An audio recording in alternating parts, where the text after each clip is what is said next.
ya akan merasakan getaran-getaran yang uyek-uyek seperti itu.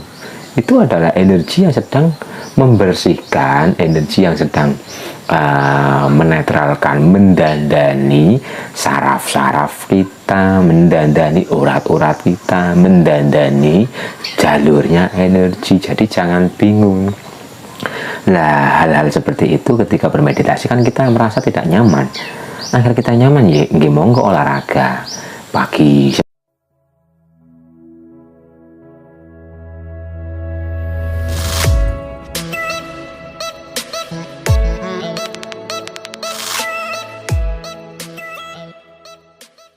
Assalamualaikum warahmatullahi wabarakatuh. Rahayu, rahayu, rahayu. Selamat sore Bapak Ibu, saudara-saudara semuanya.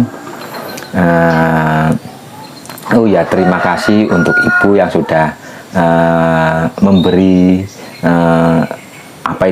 memberi ini. Semoga amal jariah Ibu itu diganti dengan keberkahan ilahi di Ibu dan keluarga Ibu itu teraliri energi welas asih Gusti. Semoga rezeki Ibu itu tambah lancar, selalu dipermudah dalam segala hal, dan semoga selalu dalam lindungan ilahi. Karena amal seperti ini pun ini ada tali etriknya, sehingga ini akan kembali kepada Ibu, dan pencerahan ini nanti banyak yang mendoakan dan sebagainya, itu pun akan tersalur ke Ibu dan keluarga Ibu. Jadi terima kasih atas amal jariahnya, dan ini sangat bermanfaat untuk kita semua. Dan kali ini saya akan menjabarkan tentang Kundalini. Tapi Kundalini di sini saya sebut dengan energi ilahi. Jadi setiap diri manusia itu di tulang ekornya itu tertanam energi ilahi, power energi yang sangat dahsyat. Dan kebanyakan energi itu tertidur, sehingga kita perlu melatih atau membangunkan kembali energi ilahi itu. Dan energi ilahi itu bisa bangkit sendiri, bisa aktif sendiri. Tapi jika energi itu bangkit sendiri, maka orang tersebut pasti akan digempur oleh cobaan, penderitaan, kesengsaraan yang menyesakkan dada. Nah, kita mungkin yang tidak merasakan kesengsaraan yang bertubi-tubi, bisa kita latih, yaitu kita terus sadari nafas kita dan olah nafas. Tapi untuk membangkitkan energi Kundalini seperti itu sebenarnya kita harus membersihkan cakra-cakra dalam diri kita ini, atau titik-titik energi dalam diri kita, atau titik-titik latifah dalam diri kita. Karena energi ilahi itu dari bawah naik ke atas, dan ini sifatnya adalah membakar energi-energi negatif. Nah, biasanya ada sebagian yang ketika energi ilahi ini naik ke atas itu terhambat, karena di titik itu banyak mungkin energi-energi negatifnya. Kita masih dikuasai oleh angkara murka, kita masih mempunyai sifat-sifat kebinatangan, sifat-sifat negatif, itu akan menghambat perjalanan energi ilahi ini. Jadi untuk membangkitkan energi ilahi ini, itu kita harus menyiapkan diri dengan cara kita membersihkan seluruh titik-titik latifah atau titik-titik energi atau cakra-cakra dalam diri kita, agar perjalanan energi ilahi ini lancar, agar bisa menyelaraskan. Nah, terkadang bagi yang sedang mengaktifkan titik-titik atau mengaktifkan energi ilahi ini, beliau-beliau itu merasakan yang begini, yang begitu, sensasi yang begini, yang begitu, yang intinya itu tidak nyaman. Nah, kenapa bisa merasakan sensasi-sensasi seperti itu? Ada mungkin titik sebelah sini itu panas, ada yang badan bergerak-gerak sendiri, ada yang merasa mual, merasa pusing dan sebagainya. Itu sebenarnya adalah pembersihan lah. Seperti contoh badan ketika kita zikir, kita wirid atau meditasi dan sebagainya, badan itu bergerak-gerak sendiri, tangan bergerak sendiri. Ini tandanya kita jarang olahraga. Tangan seperti ini gerakan ilahi yang sedang menyelaraskan. Jadi di sini ini ada saluran-saluran energi yang mampet, yang menghambat, yang kotor dan sebagainya. Ini untuk penyelarasan. Jadi ada gerakan-gerakan seperti ini, ada seperti ini, ada yang disujudkan, ada yang ditidurkan dan sebagainya. Itu tanda bahwa tubuh kita itu kurang gerak. Mungkin leher kita di sini sakit, panas, atau pegel-pegel, berarti kita itu sering dingkluk, melihat HP dingkluk seperti ini. Jadi ini sebenarnya gerakan-gerakan atau tanda-tanda itu adalah kode bahwa oh bagian sini leher berarti itu kurang ada peregangan otot. Jadi tanda di leher kita panas dan sebagainya, atau pegel dan sebagainya, ada yang mengganjal dan sebagainya, berarti kita harus olahraga. Ya senam lah, kita seperti ini, hitung 1, 2, 3 sampai 8, kita seperti ini, gerakan leher kita seperti ini, gerakan biar apa? Biar saraf dan jalur energi itu lancar kembali. Seperti tangan bergerak sendiri seperti ini, berarti kita kurang pemanasan.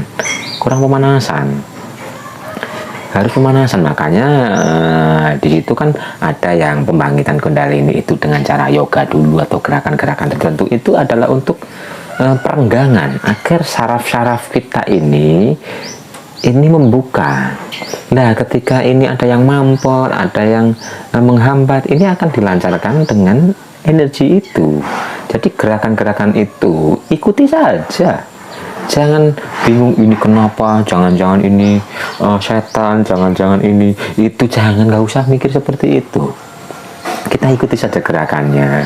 Ketika kita disujudkan, berarti kan ada energi dari bawah itu yang sedang mengalir ke otak, sehingga itu kan seperti air itu dari atas menuju ke bawah, sehingga tulang ekor kita itu kan di atas ketika sujud, dan itu mengalir ke otak kita, mengalir ke kepala kita, hormon-hormonnya itu mengalir. Karena gerakan-gerakannya seperti gerakan sholat itu sebenarnya adalah untuk peredaran energi, semua harus digerakkan. Jadi olahraga itu sangat penting. Nah, yang bergerak katanya bergeraknya itu sangat dahsyat dan sebagainya, berarti Anda itu kurang olahraga. Mungkin Anda itu pekerjaannya mungkin di depan komputer, mungkin sering rebahan, jarang olahraga, jarang jalan-jalan dan sebagainya. Ya, ketika bermeditasi ya akan merasakan getaran-getaran yang uyek-uyek seperti itu. Itu adalah energi yang sedang membersihkan, energi yang sedang menetralkan, mendandani saraf-saraf kita, mendandani urat-urat kita, mendandani jalurnya energi. Jadi jangan bingung. Nah, hal-hal seperti itu ketika bermeditasi kan kita merasa tidak nyaman. Agar kita nyaman ya monggo olahraga. Pagi 10 menit lah, peregangan kaki, tangan dan sebagainya, jogging, bersepeda. Yang paling baik itu olahraganya adalah renang. Karena ketika kita renang, seluruh saraf kita itu tertarik semua. Sehingga orang yang jarang berenang, ketika berenang itu kan bangun tidurnya besoknya itu badan sakit semua. Karena apa? Karena ada peregangan otot. Sebenarnya jalur energi seperti itu, kundalini dan sebagainya, itu tidak bisa terlepas dari anatomi tubuh, dari kedokteran.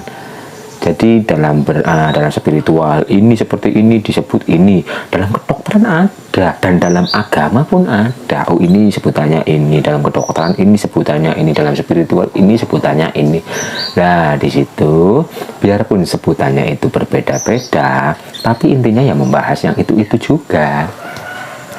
Jadi kita jangan anti dengan perbedaan kata. Padahal kata-kata yang katanya ini namanya ini namanya ini namanya ini, itu sebenarnya sama, membahas yang satu. Jadi jangan bingung lah ketika kita meditasi merasakan sensasi seperti ada angin, seperti ada hawa sejuk, itu juga melatih rasa, untuk kepekaan rasa.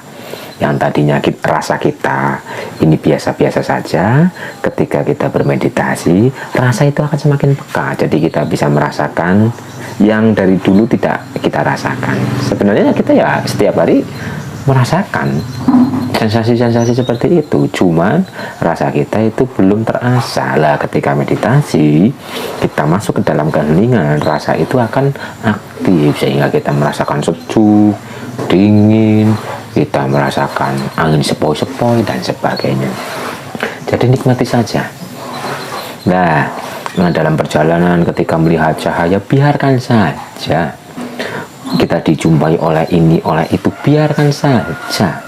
Ya kita amati saja. Jika kita dibejang dalam perjalanan, ya kita terima, tapi jangan ditelan mentah-mentah. Kita harus mau mengupasnya. Seperti contoh dalam keheningan, dalam meditasi kita melihat yang katanya sosok menyeramkan, itu sebenarnya adalah rekaman energi dalam alam bawah sadar kita yang mewujud seperti itu. Contoh mungkin kita sedang masuk ke dalam dan kita dijumpai oleh hantu.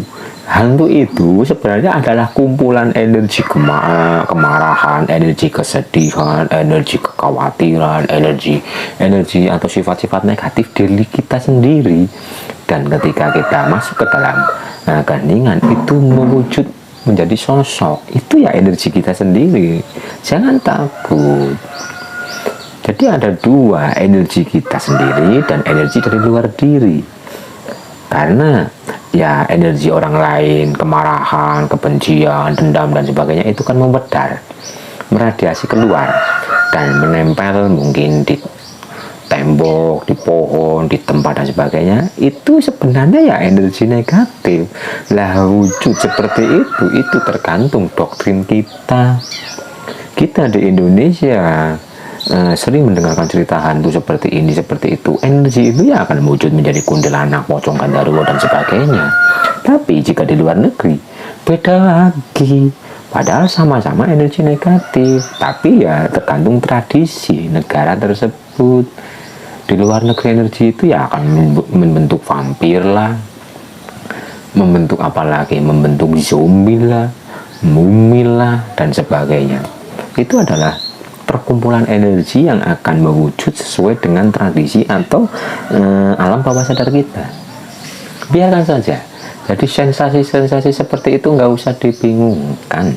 Yang penting ketika kita masuk ke dalam diri, kita tetap menyadari nafas, merasakan nafas, dan nikmati nafas. Karena di dalam nafas, yang ujung nafas itu ada di tengah-tengah dada ini, di situ ada beliau yang terus menuntun dan membimbing kita. Dan ketika masuk ke dalam pun kita harus mau melepaskan keterikatan, kita harus mau melepaskan doktrin, dogma, kita harus mau melepaskan segala sesuatu, entah itu pengetahuan, entah itu cerita-cerita dan sebagainya. Karena untuk masuk ke dalam, untuk bertemu dengan beliau atau agar beliau menampakkan wajahnya, kita harus melepaskan semua itu. Kita harus fana tanpa ada sifat-sifat negatif, tanpa mempunyai energi-energi negatif, tanpa ya doktrin dogma, tidak. Harus kita lepaskan semua. Kita nikmati saja, biarkan, serahkan diri kita kepada beliau. Ya Allah, ya Tuhan kami serahkan diri kami kepadamu. Biarkan beliau menuntun diri kita sesuai dengan kehendak beliau. Karena beliau yang memperjalankan diri kita, bukan kita yang menginginkan agar berjalan, agar melihat pemandangan ini, pemandangan itu, bukan. Jadi terserah beliau, kita mau dilewatkan jalan yang mana, kita mau dilihatkan pengalaman kerohanian yang mana, kita mau menyaksikan apa di sana, itu terserah beliau. Jadi kita harus mau melepaskan doktrin-doktrin, ketika berspiritual masuk ke dalam berarti nanti di sana akan melihat seperti ini. Ini kan cerita orang lain. Nah, orang lain itu lewat jalan itu diperlihatkan pemandangan-pemandangan itu. Belum tentu kita lewat jalan itu juga. Kita bisa dilihatkan atau pemandangan dengan pemandangan yang lain, ya seperti contoh orang naik bis 60 orang dalam bis yang satu dari Banyumas ke Jakarta, itu pasti ceritanya berbeda-beda. Ada yang melihat burung terbang, ada yang melihat kucing melompat, ada yang melihat awan yang membentuk apa, ada yang melihat ini, melihat itu. Jadi pengalaman atau pemandangannya itu berbeda-beda dalam bis yang sama, perjalanan yang sama, tapi pemandangan itu berbeda-beda. Jadi kita jangan membandingkan dengan orang lain. Oh, orang lain melihat ini berarti saya harus melihat ini. Tidak. Terserah Tuhan kita mau memperjalankan diri kita itu lewat mana, dan pengalaman, penglihatan, penyaksian di sana itu ya terserah beliau. Jadi jangan, oh ini melihat ini berarti saya harus melihat ini. Tidak harus. Bahkan ada yang sama sekali tidak melihat apa-apa tapi sampai. Ada yang seperti itu. Atau yang ke angkasa dulu, di sana main-main di angkasa. Itu kan pemandangan alam, pemandangan pikiran. Jadi banyak cerita, banyak kisah. Jadi jangan kita jangan memburu agar kita melihat seperti teman kita. Tidak bisa seperti itu.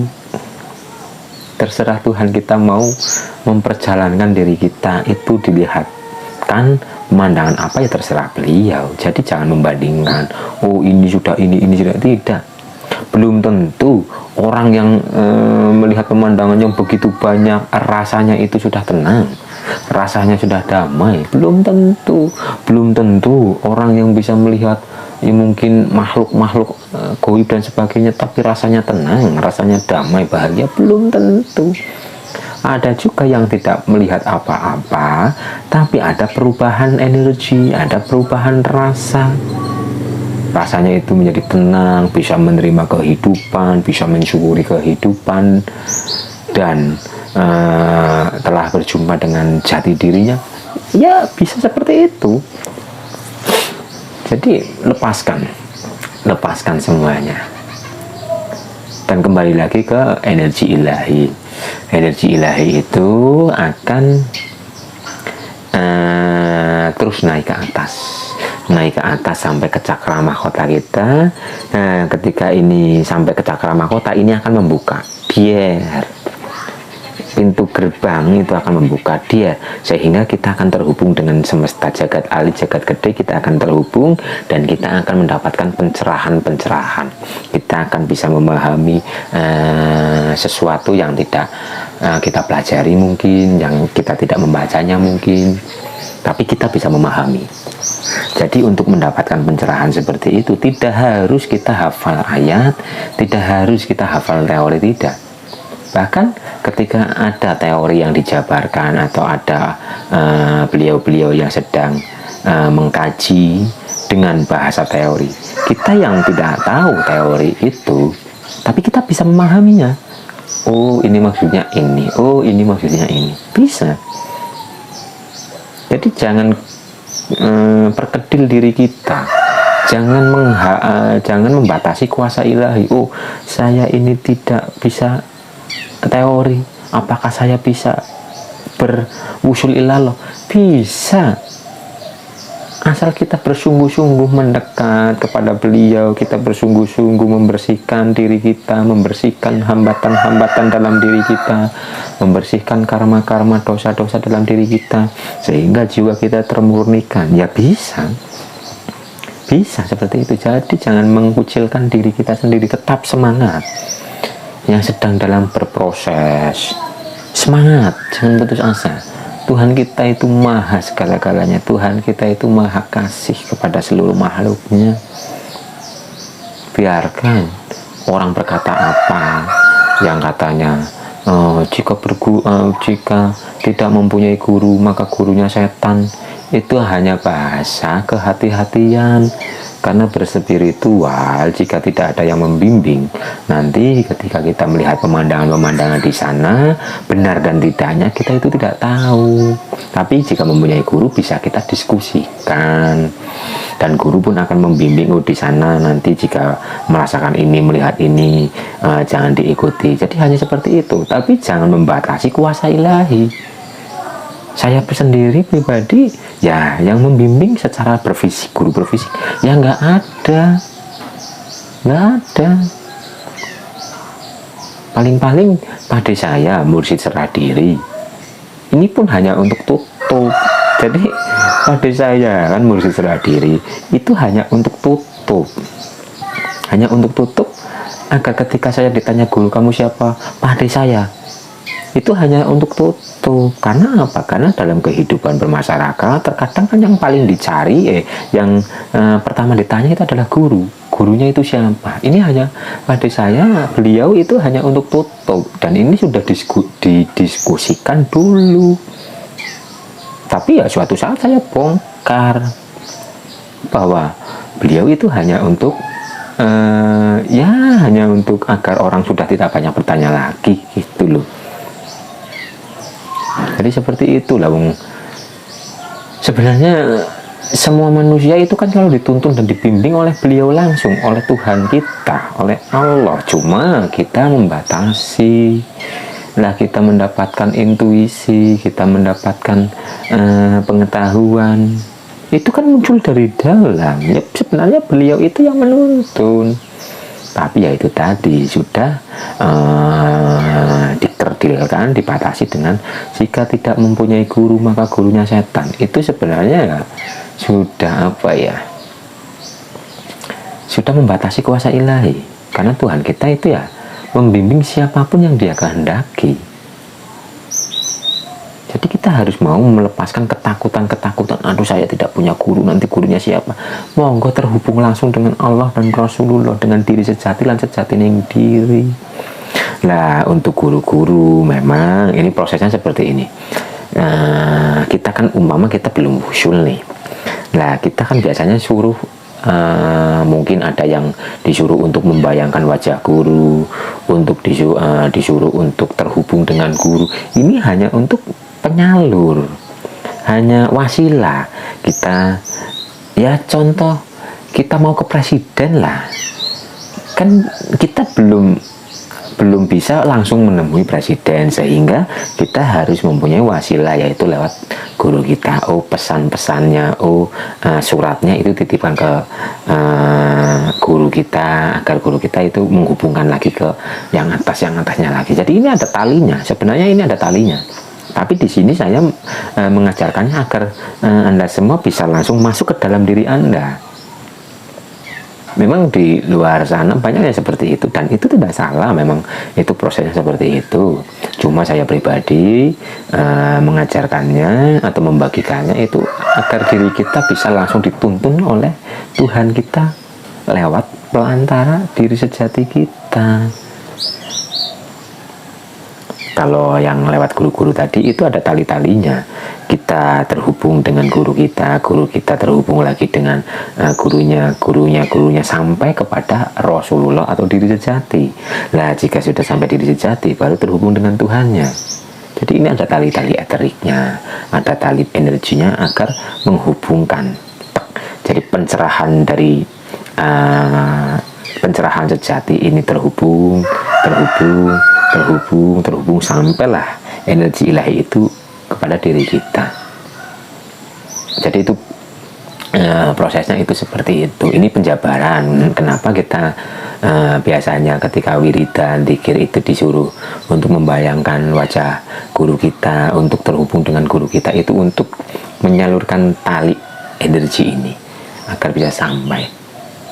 Tapi ketika kita mau langsung dengan terhubung dengan Rasulullah, dengan Allah, ya kita harus mempunyai kesadaran, aku adalah jiwa dan aku niatkan untuk terhubung dengan diri sejati atau Rasulullah lan sejati ning diri.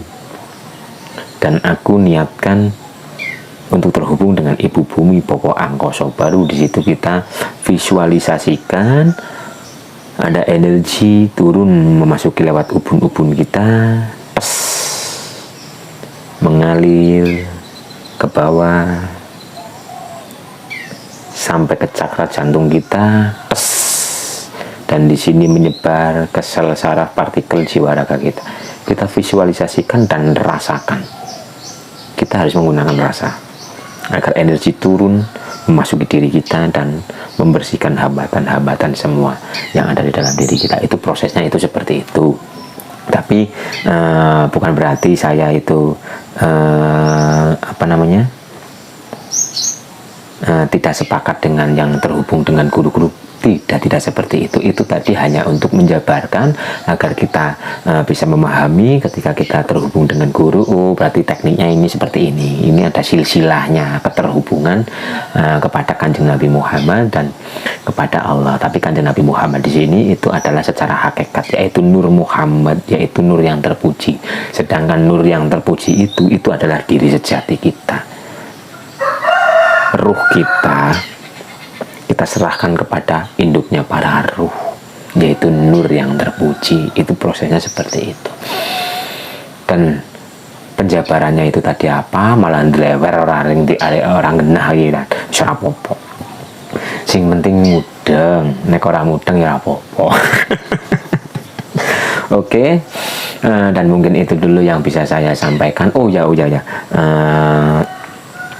Bagi yang mungkin ada hambatan-hambatan energi, nah badan bergerak sendiri, banyak-banyaklah berolahraga dan hindarilah untuk makan makanan yang bernyawa atau makan makanan binatang atau daging binatang. Hindari agar energi kebinatangan itu tidak masuk ke dalam diri kita itu untuk beberapa waktu. Kita harus jalan mau atau melakukan jalan-jalan tanpa alas kaki agar grounding ke bumi. Jadi bumi itu menyerap energi negatif dalam diri kita dan mengembalikan energi yang positif. Dan kita sering-seringlah jalan-jalan ke alam agar alam pun menyerap energi negatif kita dan alam mengembalikan diri kita. Jadi yang sedang membangkitkan energi ilahi atau kundalini yang mungkin mengalami ada hambatan-hambatan atau tubuh bagian tertentu itu sakit, berolahragalah. Untuk sementara hindarilah makan daging, berjalan-jalanlah tanpa alas kaki dan ke alam agar alam menyerap energi negatif dalam diri kita. Dan mungkin itu dulu yang bisa saya sampaikan. Sekali lagi untuk ibu yang telah memberikan ini namanya. Semoga rezeki ibu itu mengalir deras, keluarga ibu menjadi keluarga yang harmonis, anak-anak ibu menjadi anak yang soleh dan soleha, berbakti kepada orang tuanya, berguna bagi bangsa dan agama. Dan semoga ibu dan keluarga ibu selalu dalam lindungan Allah, selalu teraliri energi keberkahan, energi keberlimpahan, energi kesehatan, energi pencerahan, energi spiritual, energi kesadaran. Dan semoga ibu selalu dalam rahmat ilahi. Dan doa-doa dari yang ada di kolom komentar ini pun energinya akan menyalur kepada ibu, dan aminkan saja dalam hati ibu. Terjadilah. Dan mungkin itu dulu yang bisa saya sampaikan. Semoga kita semua selalu teraliri energi ilahi, energi ketenangan, energi kedamaian, energi keberlimpahan, energi kebahagiaan, energi cinta kasih. Semoga kita semua selalu teraliri energi perlindungan. Semoga rizki yang sedang seret mendapatkan kelancaran, diberikan rizki dari yang tidak disangka-sangka, yang sedang sakit secara fisik. Semoga energi kesembuhan mengalir ke raga Anda dan menyembuhkan penyakit-penyakit yang Anda derita. Dan yang mempunyai luka batin, trauma masa lalu, semoga energi kelembutan, energi kasih sayang ilahi turun memasuki jiwa raga Anda, sehingga luka-luka batin Anda, trauma-trauma masa lalu itu terbersihkan, ternetralkan, diganti dengan energi atau rasa ketenangan, kedamaian, kebahagiaan, rasa cinta kasih. Dan semoga yang mempunyai banyak hutang piutang, Tuhan kita menurunkan energi keberlimpahannya, energi kemakmurannya, agar kita bisa membayar hutang piutang itu, agar kita bisa terhindar dari rasa was-was karena mungkin ditagih sana sini. Semoga cahaya cinta dan energi ilahi turun ke jiwa raga kita, membersihkan semua karma-karma, dosa-dosa, hambatan-hambatan energi dalam diri kita. Terjadilah. Assalamualaikum warahmatullahi wabarakatuh. Rahayu, rahayu, rahayu.